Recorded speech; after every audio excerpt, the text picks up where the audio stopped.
Bienvenidos a Epic Media, donde podréis encontrar interesantes podcasts relacionados con diferentes temas del intervencionismo cardíaco. Esperamos que os gusten. Vivalirudina en la angioplastia primaria. ¿Mejor que heparina?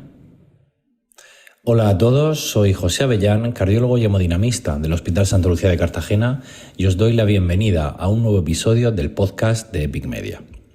Hoy tratamos el tema de la anticoagulación durante el intervencionismo coronario percutáneo, en concreto en la angioplastia primaria del paciente con infarto agudo de miocardio con elevación del segmento ST y ANCEST a partir de ahora.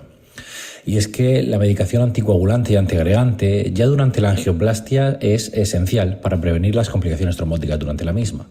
No obstante, su empleo incrementa el riesgo de sangrado, el cual se ha asociado con una mayor mortalidad. Actualmente, la heparina no fraccionada se considera el anticoagulante de elección para el intervencionismo coronario. Recordemos que la heparina no fraccionada inhibe la coagulación activando la antitrombina 3, que inhibe a los factores 10A y 2A, la trombina. Por su contrastada eficacia y su balanceado riesgo de sangrado, es el más empleado. La vivalirudina es otro anticoagulante que diversos ensayos clínicos han comparado frente a heparina en la angioplastia primaria del ANCEST. Este es un inhibidor directo selectivo de la trombina, con una vida media más corta que la heparina y con una farmacodinámica más predecible. Hasta el momento han sido 6 los ensayos clínicos que han comparado la vivalirudina frente a heparina en la angioplastia primaria del ANCEST, con unos 15.000 pacientes en total.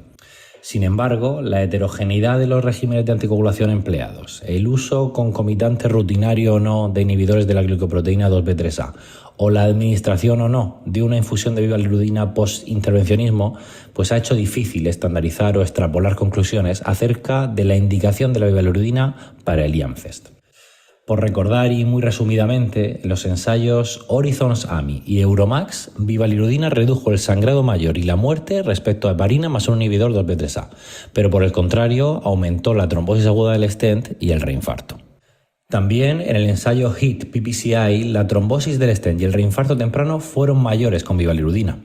Hasta entonces, la vivalirudina se administró en bolo solamente. En el primer estudio BRIGHT, ya con infusión post-ICP de vivalirudina, se objetivó una menor tasa de sangrado y similares tasas de trombosis del stent y reinfarto con vivalirudina, pero este estudio no fue lo suficientemente grande como para encontrar diferencias de mortalidad significativas, algo similar a lo que ocurrió con trabajos como el MATRIX y el VALIDATE Sweetheart.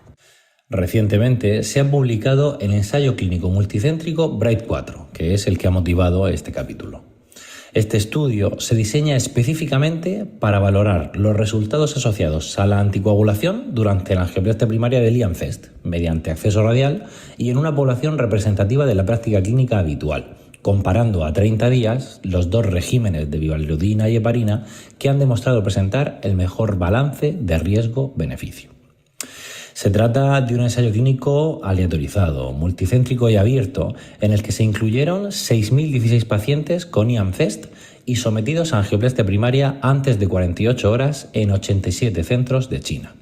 Siguiendo el protocolo y las directrices habituales, los pacientes se aleatorizaron 1-1 a recibir 0,75 miligramos de vivalirudina por kilo de peso, seguido de una infusión de 1,75 miligramos por kilo de peso durante y hasta 2-4 horas tras el procedimiento, o bien a 0,70 miligramos de heparina por kilo de peso. En ambos casos se realizaba una medición de ACT y se añadía el anticoagulante extra que se creyera que se necesitaba si este era inferior a 225 segundos. También para ambos brazos, el empleo de inhibidores 2B3A se dejó a discreción del operador, recomendándose tirofiban si existían complicaciones trombóticas. El acceso fue radial en el 93% de los pacientes. La duración media de la infusión de vivalirudina post-intervencionismo fue de 3 horas. Los autores encontraron que, comparado con heparina, el empleo de vivalirudina redujo el evento primario a 30 días, que fue el combinado de mortalidad por cualquier causa o el sangrado BARC de tipo 3 a 5. Con vivalirudina ocurrió en el 3,1% de la muestra, mientras que la tasa con heparina fue del 4,4%, lo que supone un 31% de reducción relativa. La diferencia fue estadísticamente significativa y el NNT para vivalirudina fue de 76 pacientes.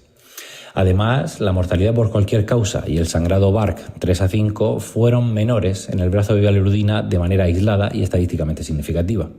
Destaca la baja incidencia de sangrado, que fue del 0,8% con heparina y del 0,17% con bivalirudina, lo que correspondió a solo 5 pacientes. No se objetivaron diferencias en cuanto a la incidencia de reinfarto, ictus o necesidad de nueva revascularización entre grupos a 30 días. No obstante, la trombosis del stent sí que fue significativamente menor con bivalirudina, pues se dio en 11 pacientes frente a 33 en el brazo de heparina. Los autores concluyen que en pacientes con IAM-CEST sometidos a angioplastia primaria y predominantemente mediante acceso radial, el régimen anticoagulante con bivalirudina seguido de una infusión continua durante 2-4 horas tras el procedimiento redujo la tasa del combinado de sangrado o muerte por cualquier causa a 30 días un 31%, comparado con heparina no fraccionada en monoterapia. Los hallazgos son muy positivos para bivalirudina. Echando un ojo más profundo al estudio, parece una población bastante representativa de nuestro medio. IAM-CEST, el 88% angioplastia primaria en las primeras 12 horas tras el inicio del dolor y acceso principalmente radial. Llama la atención la baja tasa de sangrado en ambos brazos, pero sobre todo con bivalirudina. Fueron 24 sangrados con heparina frente a solo 5 de 3.009 pacientes con bivalirudina. Sin duda, el amplio uso del acceso radial tiene mucho que ver con esto, pero la bivalirudina se asoció a menor sangrado no relacionado con el punto de acceso, sobre todo a menor sangrado gastrointestinal. Son más destacables estos resultados aun cuando sabemos que el ACT medio con heparina fue de 267 segundos y fue de 321 segundos con bivalirudina.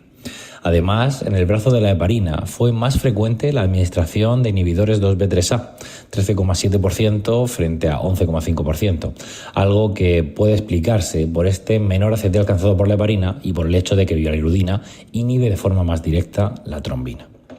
Los autores realizaron un análisis por subgrupos, ya preespecificados, en el que encontraron que los pacientes que se presentaban con edema pulmonar o shock cardiogénico, clase KILIP 3 o 4, un índice de masa corporal mayor de 25 kg metro cuadrado o una puntuación de alto riesgo en la escala Crusade, pues no presentaron beneficio ni perjuicio entre grupos.